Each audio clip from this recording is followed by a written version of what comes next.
Today, I'm going to show you the exact psychology that makes someone untouchable, why most people remain perpetually vulnerable, and most importantly, how to build psychological invulnerability for yourself.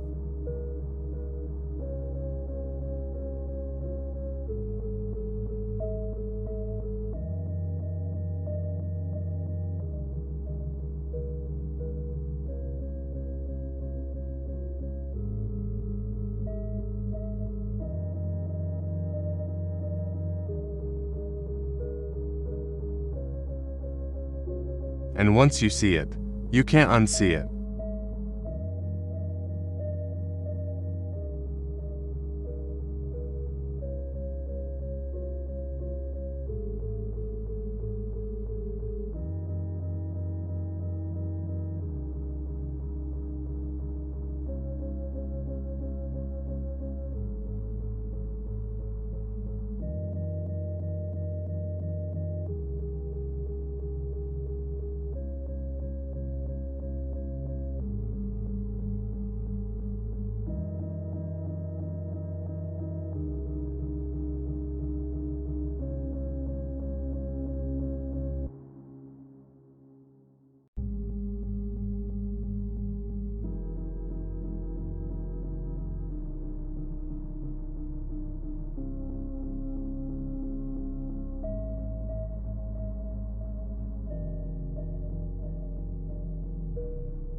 Person spends the next 3 hours in emotional turmoil.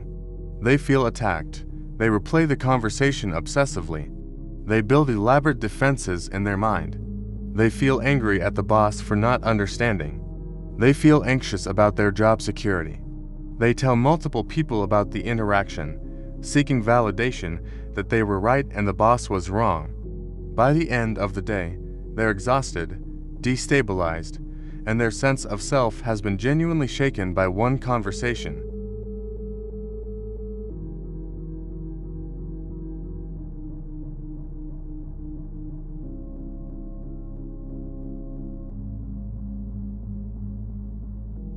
They feel neither attacked nor validated by the boss's opinion.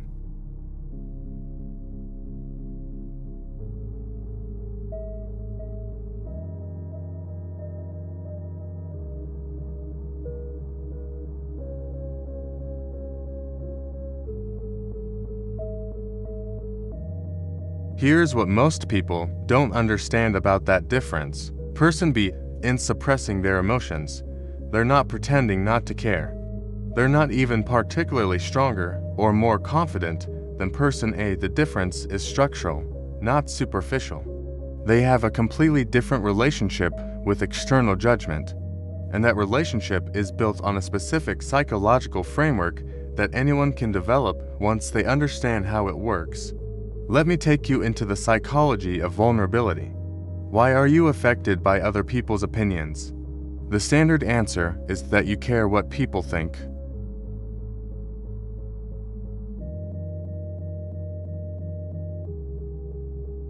The real answer is more specific. You're affected by other people's opinions because you've outsourced your self-concept to external validation. Your sense of who you are, whether you're good enough, whether you're valuable, isn't self-determined. It's determined by consensus, by what other people reflect back to you. This happens unconsciously. You're not aware you're doing it, But every time someone criticizes you and you feel destabilized, what's actually happening is your self-concept is being challenged. Your internal sense of self is stable enough to withstand external judgment. You need agreement from others to know you're okay. This is psychological dependency, and it makes you infinitely manipulable. Watch what this dependency does in real time. Someone criticizes your work. If you had an internally stable self-concept, you'd evaluate whether the criticism is valid. Does it contain useful information? Is this person's judgment reliable in this domain? What can I learn from this? These are rational questions that someone with internal stability asks naturally. But if your self-concept is externally dependent, you don't evaluate the criticism. You feel it. You experience it as an attack on your worth. Your focus isn't on whether the criticism is accurate. Your focus is on defending your worth, which feels suddenly threatened. Here's what's happening psychologically. You have a story about yourself, who you are, what you're good at, what you're worth, and you've been gathering evidence for this story your entire life. But the evidence is primarily external: grades, compliments, promotions, relationships, other people's reactions to you. Your self-concept is built like a case in court, and you're constantly looking for the jury's verdict. When someone criticizes you, you experience it as evidence against your case.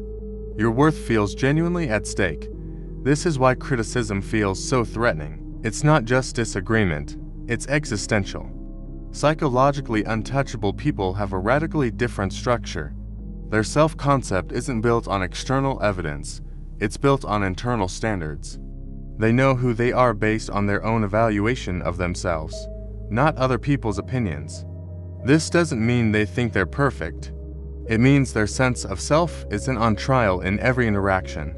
They don't need external validation to know they're fundamentally okay. This creates a completely different psychological experience of criticism.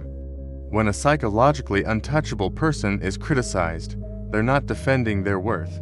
They're evaluating information. The criticism might be accurate and useful. It might be inaccurate and useless. It might reflect the other person's issues rather than reality. They can assess these possibilities dispassionately because their self-concept isn't threatened by external judgment. This isn't confidence in the traditional sense. It's structural independence. Their internal state doesn't require external agreement to remain stable. Now let me show you the specific mechanisms that create psychological vulnerability and how to dismantle them.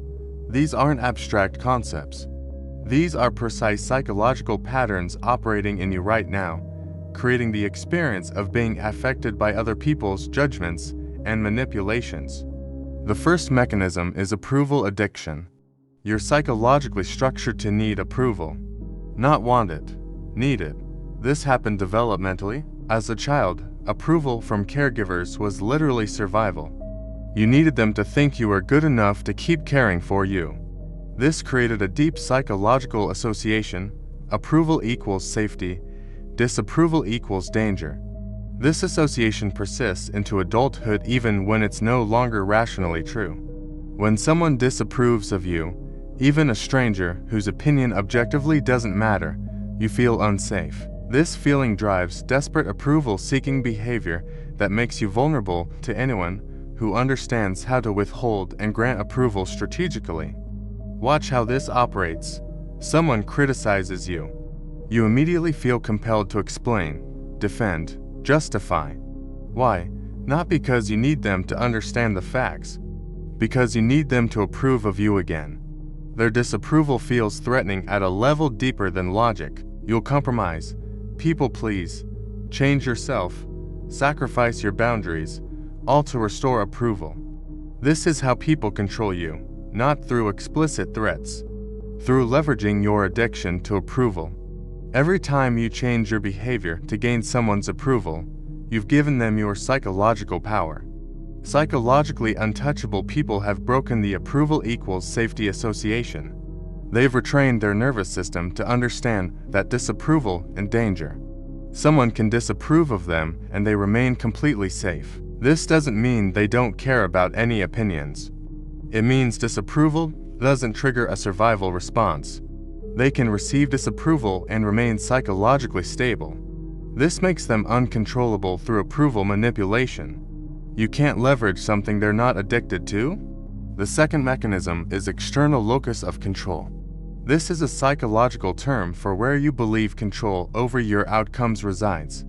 If you have external locus of control, you believe your outcomes are primarily determined by external factors, other people's decisions about you, circumstances, luck, other people's opinions. This belief makes you psychologically vulnerable because you constantly trying to control external factors you can't actually control. You need people to see you correctly. You need them to understand you. You need them to judge you fairly. And when they don't, you feel powerless and anxious because the factors that determine your outcomes are outside your control. This creates specific vulnerability. Someone misjudges you or misunderstands your intentions. If you have internal locus of control, this is unfortunate but not catastrophic. You know who you are and what you intended. Their misjudgment doesn't change reality. But if you have external locus of control, their misjudgment feels genuinely threatening. Because in your psychological model, how people perceive you determines your outcomes. You need to correct their perception. You need them to see you accurately. This need makes you desperate. And desperate people are easy to manipulate. Psychologically untouchable people have internal locus of control. They believe their outcomes are primarily determined by their own actions, decisions, and capabilities. Other people's opinions are just information, not determinants of their reality. Someone thinks poorly of them, that's that person's experience, not an objective fact that needs correcting. This doesn't mean they don't care about reputation. It means reputation in their psychological foundation. They're not dependent on others seeing them correctly to know they're okay. The third mechanism is identity defense. You have an image of yourself, your identity, and you're constantly defending this identity from information that contradicts it. If you believe you're smart and someone suggests you made a dumb decision, you don't hear information. You hear an attack on your identity. This triggers defense mechanisms: denial, rationalization, justification, blame shifting. These mechanisms protect your identity but make you psychologically rigid and vulnerable. Here's why this creates vulnerability. Defending your identity requires enormous psychological energy. Every time someone presents information that contradicts your self-image, you have to fight it. Explain it away, prove them wrong. This makes you reactive. Anyone who knows your identity can manipulate you by threatening it. If you identify as smart, I can manipulate you by questioning your intelligence. If you identify as good, I can manipulate you by suggesting you're selfish. Your identity defense mechanisms are predictable and exploitable. Psychologically untouchable people don't defend identity. They update it. When they receive information that contradicts their self-image, they're curious rather than defensive. Maybe the information is wrong. Maybe it's right and they need to update their self-understanding. Either way, their identity is something that needs protection. It's something that needs accuracy. This makes them psychologically fluid. You can't manipulate them through identity threats because they were not attached to a fixed identity that needs defending. The fourth mechanism is meaning making. You automatically assign meaning to other people's behavior. Someone doesn't respond to your text quickly. You make that mean something. They're angry. They're losing interest. You did something wrong. Someone criticizes you. You make that mean something. You're not good enough. You're failing. They don't respect you. This automatic meaning making is where your vulnerability lives. Because the meanings you assign are usually about you, usually negative and usually wrong. This happens because of negativity bias. Your brain is evolutionarily wired to interpret ambiguous situations as potential threats. In ancestral environments, this kept you alive. Better to assume the wrestling bush is a predator and be wrong than assume it's wind and be eaten. But in modern social environments, this same mechanism makes you interpret neutral, or ambiguous social behavior as threatening. Someone's neutral expression means they're upset with you. Someone's distraction means they don't care. Your brain is constantly generating threatening meanings from ambiguous data, and you believe these meanings are reality rather than interpretation. Psychologically untouchable people catch themselves making meaning. When someone doesn't text back, they notice their mind generating stories about what that means, and they hold those stories lightly. Could be true, could be completely wrong. They don't invest emotional energy in meanings they've generated from insufficient data. They wait for actual information before deciding what something means. This simple practice eliminates probably 70% of psychological vulnerability. Most of what disturbs you isn't what happened. It's the meaning you assign to what happened. The fifth mechanism is comparative self-worth. You determine your worth by comparing yourself to others. You're good enough if you're better than them. You're failing if they're succeeding more. This creates permanent psychological vulnerability because there will always be someone doing better than you in any domain, and their success feels like evidence of your inadequacy. This is how social media destroys mental health. Not through the content itself, but through activating constant comparison that makes your worth feel perpetually threatened. Watch how this operates. Someone you know gets promoted, finds a partner, buys a house, achieves something you haven't achieved. If your worth is comparative, this information destabilizes you. You feel behind, inadequate, like you're losing some invisible race. You need to achieve something similar to restore your sense of worth. This makes you controllable by anyone who can make you feel behind or inadequate. They don't need to explicitly attack you. They just need to display success that triggers your comparison mechanism. Psychologically untouchable people don't determine worth comparatively. They determine it by their own standards and values. Are they living according to their values? Are they growing? Are they contributing something they consider meaningful? Other people's achievements are genuinely irrelevant to these questions. Someone else's promotion doesn't make them less worthy. Someone else's relationship doesn't make them more alone. They're on their own path, measured by their own standards. This makes them psychologically invulnerable to comparison-based manipulation. Now here's what you need to understand. These 5 mechanisms: approval addiction, external locus of control, identity defense, automatic meaning-making, and comparative self-worth, they're operating in you right now, multiple times per day, creating the experience of being psychologically vulnerable to other people's opinions, judgments, and manipulations. Every time you feel affected by someone's words, one or more of these mechanisms has been triggered. You can't become psychologically untouchable without systematically dismantling these mechanisms. Let me show you exactly how to do that. This isn't quick. This isn't easy. But it's completely possible if you're willing to do the psychological work. The transformation happens through deliberate practice in 5 specific areas. The first practice is approval withdrawal.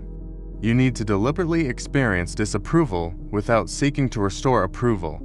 This is counter to every instinct you have. Someone disapproves of you. Your impulse is to explain, justify, defend until they approve again. Instead, you practice sitting with their disapproval, letting it exist without trying to change it. Notice what happens in your body, the discomfort, the urge to fix it, and consciously choose not to act on that urge. Over time, this retrains your nervous system. Disapproval stops triggering a survival response. You realize you're completely safe even when someone disapproves of you. This breaks the approval addiction. Start small. Someone makes a minor criticism. Instead of explaining yourself, simply say something like, "I understand you see it that way," and move on. Notice every part of you that wants to keep explaining, defending, justifying. Observe those impulses without acting on them. You're literally rewiring your brain's association between disapproval and danger. Do this consistently for weeks and you'll notice disapproval stops feeling threatening. People's judgments become just information rather than verdicts on your worth. The second practice is attribution audit. You need to become aware of where you're attributing control over your outcomes. Every time something goes wrong or right in your life, notice what you attribute it to. Did you fail because someone didn't give you a chance? Or because you didn't prepare enough? Did you succeed because you got lucky? Or because you executed well? Most people with external locus of control consistently attribute failures to external factors and successes to luck. This maintains the belief that they're not in control of their outcomes. Flip this deliberately. When something goes wrong, ask yourself what you could have controlled. Even if external factors played a role, what was within your control that you could do differently next time? When something goes right, ask yourself what actions you took that contributed to the outcome. You're training your brain to see the connection between your choices and your results. Over time, this builds internal locus of control. You stop feeling dependent on other people's opinions and judgments because you recognize your outcomes are primarily determined by your actions, not their perceptions. The third practice is identity flexibility. You need to stop defending a fixed identity and start updating based on evidence. Every time you feel defensive, pause. Ask yourself, what identity am I defending right now? Am I defending being smart, being good, being competent, being right? Once you identify what you're defending, ask, is defending this more important than learning? Usually the answer is no, but your defensive mechanisms operate automatically. You need to make them conscious and choose differently. Practice saying phrases that feel uncomfortable. I was wrong about that. I don't know. That's a fair criticism. I made a mistake there. These phrases feel threatening because they contradict identity defense. But watch what happens when you say them genuinely. The conversation de-escalates, you learn something, and most importantly, your sense of self doesn't collapse. You're still okay. You're just more accurate now. Do this enough times and your identity stops being something rigid that needs protection. It becomes something fluid that updates with new information. The fourth practice is meaning suspension. You need to catch yourself making meaning and hold it lightly. Someone does something ambiguous. Your brain immediately generates a meaning. Instead of believing that meaning, label it. I'm making this mean they're angry with me. Notice the difference between they re-angry with me and I am making this mean they re-angry with me. One is claiming to know reality. The other is recognizing you're interpreting with incomplete data. Practice waiting for actual information before deciding what something means. Someone doesn't text back. Notice your mind generating meanings? They're upset. They're losing interest. I did something wrong. And then consciously suspend those meanings. Or maybe they're busy. Or maybe their phone died. Or maybe 1,000 other things. I don't actually know yet. This simple practice eliminates enormous psychological suffering. Most of your anxiety and hurt comes from meanings you've generated from insufficient data. Stop generating those meanings and you stop experiencing most of that suffering. The fifth practice is path focus. You need to stop comparing your journey to other people's journeys. Define what you're trying to build, what you value, what success means to you specifically, not what society says, not what would impress people, what actually matters to you. Then measure yourself only against that standard. Are you closer to your own goals than you were last year? Are you living according to your own values? Are you growing in directions you care about? Every time you catch yourself comparing to others, redirect. Their path is irrelevant to yours. They're playing a different game with different rules for different stakes. Your only meaningful comparison is to your own past self. This doesn't mean you can't learn from others or be inspired by their achievements. It means their achievements don't determine your worth. You're on your own path, measured by your own standards. This makes you psychologically immune to comparison-based manipulation and social media toxicity. These 5 practices work together to dismantle the mechanisms that create psychological vulnerability. You're replacing approval addiction with approval independence. You're replacing external locus of control with internal locus of control. You're replacing identity defense with identity flexibility. You're replacing automatic meaning making with meaning suspension. You're replacing comparative self-worth with path-focused self-evaluation. Do these practices consistently and you become structurally different, psychologically untouchable. But here's what most people don't understand about psychological invulnerability. It's not about becoming cold or disconnected. It's not about not caring what anyone thinks. It's about being selective. You care deeply about the opinions of people you respect, people who understand you, people whose judgment you trust in relevant domains. But you're completely unmoved by the opinions of people who don't meet these criteria. Random strangers, people who don't know you, people whose judgment you don't respect. Their opinions simply don't register as relevant to your self-concept. This selectivity is power. Most people are equally affected by everyone's opinions. The person they admire most and the random person on the internet have equal power to destabilize them. This is psychological chaos. Psychologically untouchable people have a hierarchy. Some opinions matter. Most don't. They're not being dismissive or arrogant. They're being strategic with their psychological energy. They don't give equal weight to everyone's judgment because not everyone's judgment is equally relevant or informed. And here's the final piece most people miss. Psychological untouchability, indefensive. It's not about protecting yourself from being hurt. It's about being so internally stable that there's nothing to protect. You're not keeping people out. You're just not dependent on them being in. You can be completely open, vulnerable, engaged with people without needing them to validate you or approve of you. This is the difference between walls and foundation. Walls keep things out. Foundation makes external attacks irrelevant because your structure is already stable. Think about what this means practically. Someone insults you, you hear the insult. Maybe it contains useful feedback. Maybe it reflects their insecurity or misunderstanding. Either way, your internal state is unchanged. You're not hurt because your worth wasn't on trial. You're not angry because you're not dependent on their approval. You're just processing information and deciding what, if anything, to do with it. This is psychological untouchability, not pretending not to care. Genuinely not being affected because your psychological structure doesn't create vulnerability to external judgment. Someone tries to manipulate you through approval or disapproval. You see the manipulation clearly because you're not caught in the emotional response it's designed to trigger. They withdraw approval to make you desperate for it.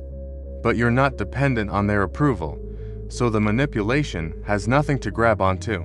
They threaten your identity or status, but your identity is fixed and your status in your foundation, so the threat is meaningless. Every manipulation technique requires psychological vulnerability to work. Eliminate the vulnerability and you become unmanipulable. This is why truly powerful people seem so calm. It's not act or pretense. It's genuine internal stability that makes external attacks bounce off. They're not expending energy defending themselves because there's nothing that needs defending. Their worth isn't on trial. Their identity isn't threatened. Their outcomes aren't dependent on your opinion. They're operating from psychological foundation that makes them genuinely untouchable. But here's what you need to understand about building this. It requires giving up things you've been using for comfort. You've been using other people's approval to feel okay about yourself. You've been using comparison to know where you stand. You've been using identity defense to avoid difficult truths about yourself. You've been using meaning-making to feel like you understand what's happening. You've been using external locus of control to avoid full responsibility for your outcomes. These mechanisms are painful, but they're familiar, they're comfortable. Giving them up means uncertainty, discomfort, and a period where you feel psychologically naked before the new foundation is built. Most people aren't willing to go through that. They'd rather keep their vulnerability because it's known. They'd rather stay psychologically affected by others because at least that's familiar. They'd rather continue giving away their power because they don't know how to hold it themselves yet. This is why most people remain psychologically vulnerable their entire lives. Not because they can't build invulnerability, because they're not willing to be uncomfortable long enough to build it.